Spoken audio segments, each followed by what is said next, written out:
Today we're talking about systems of two linear equations. This should be a review of a topic, but the unit we're starting now is on systems of equations in general, and we're going to look at some old ways to deal with them like today, and we're going to look at some new things. So we're looking at systems of equations in the unit today, systems of two linear equations, which means that to understand what we're talking about, we have to know what a linear equation really is, which we'll say an equation of degree 1. Usually people would say that a linear equation might be an equation that graphs a line, which is true, but we have to be careful with how we're visualizing that idea. Because if I said, for example, y equals 2x minus 4, is that a linear equation? Well, yes, it is. It's a linear equation, and in two dimensions it graphs a line, but this is also a linear equation, right? And the graph of this equation in 3 dimensions is a plane, not a line. So the idea that a linear equation is an equation that graphs a line is not necessarily true, although the idea of line will be tied into it. It's an equation of degree 1. So a system of two linear equations is a system of two equations of degree 1, right? And degree 1 means that the exponent on the variables, the highest it gets is 1. So then what is a system of equations? Really just means we're dealing with multiple equations. So right here, we have one equation, we have two equations. By my count, that's multiple. That is a system of equations, specifically a system of linear equations. And that's the type we're looking at today, a system of two linear equations. An example would be 3x plus 2y is 8, and x minus y is 1. Okay, we had an example on the last page. Here's another example. That's all a system of linear equations is. Multiple equations of degree 1, and the idea of the system is that we're going to be looking at them all together. So what methods are at our disposal to solve these? The first one, use the calculator, which could mean a number of things.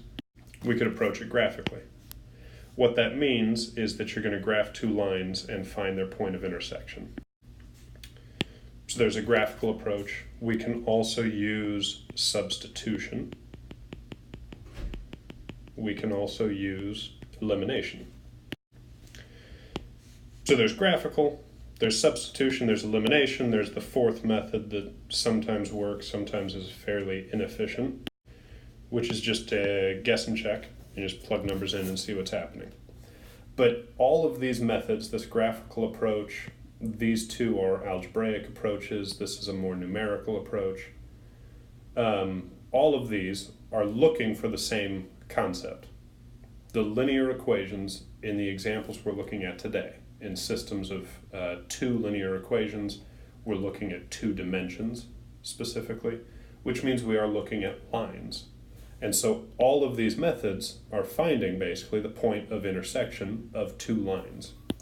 So when we answer these, we're going to answer them all as an ordered pair, as an XY ordered pair, because that's what we're finding. We're finding the point where the equations are simultaneously the same.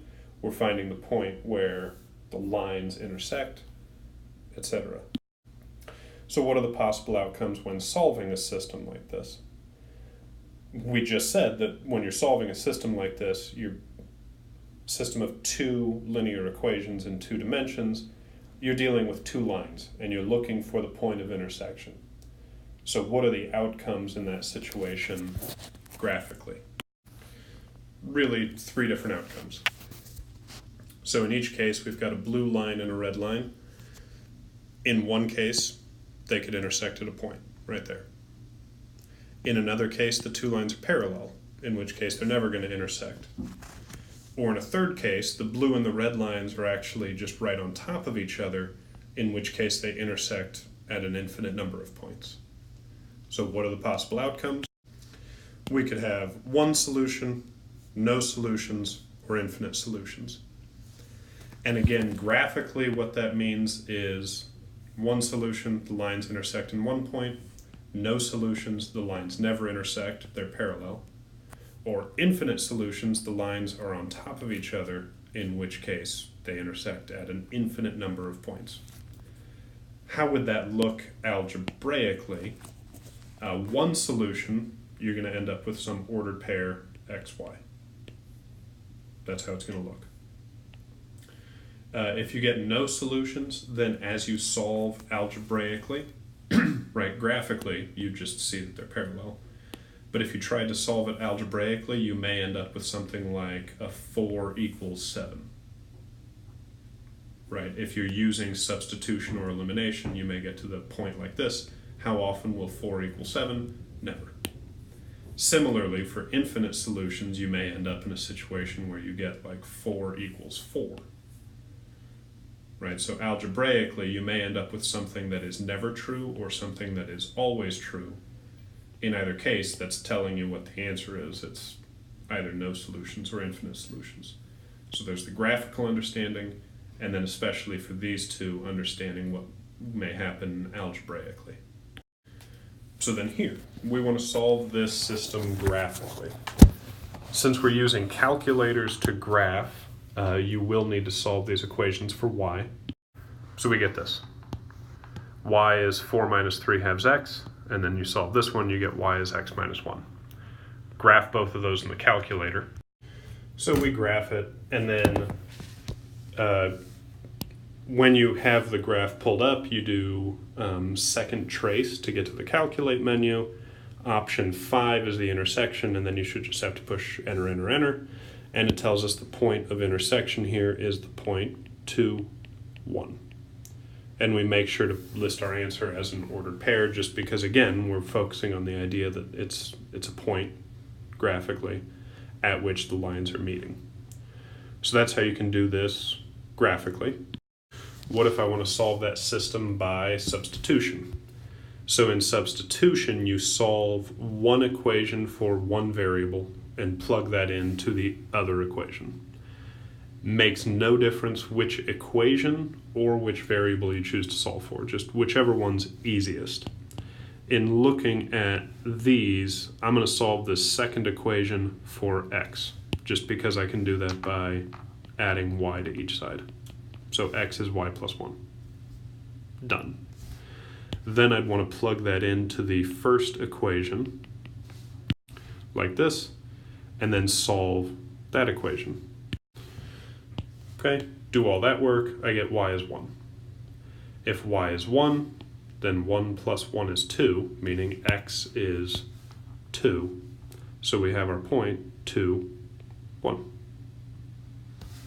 Right, we found that y is 1 here, plugged that in there to find out that x should be 2, and again, list our answer as an ordered pair. So that's substitution.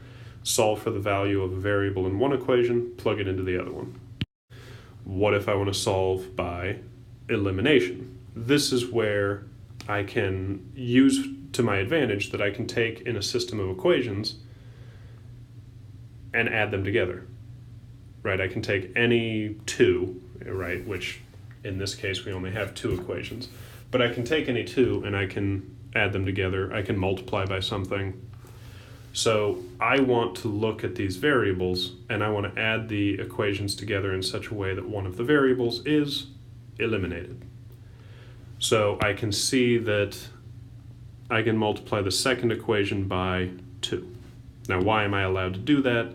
I have an equation and I'm going to multiply by 2 on the left side and the right side, which means I'm not breaking any rules. So when I do that, my system, the 3x plus 2y equals 8, stays the same. This is now 2x minus 2y is 2. With those two equations, I can add, and I get, what? I get 5x plus 0y is 10, which is really just 5x is 10, which means x is 2. Now, if x is 2, and we know from our original system that x minus y is 1, that tells me that y needs to be 1. right? X is 2, plug in there, Y has to be 1. So our answer is the ordered pair 2, 1. Obviously, we did the same system using 3 different methods. You should get the same answer each time. When you are on the lookout for a situation where it's no solution or infinite solutions, just remember that somewhere in the algebra for no solutions, you may end up with something like 4 equals 7. If it's infinite solutions, you would end up with something like 4 equals 4. And if you see either of those things, that kind of indicates to you what the solution should look like.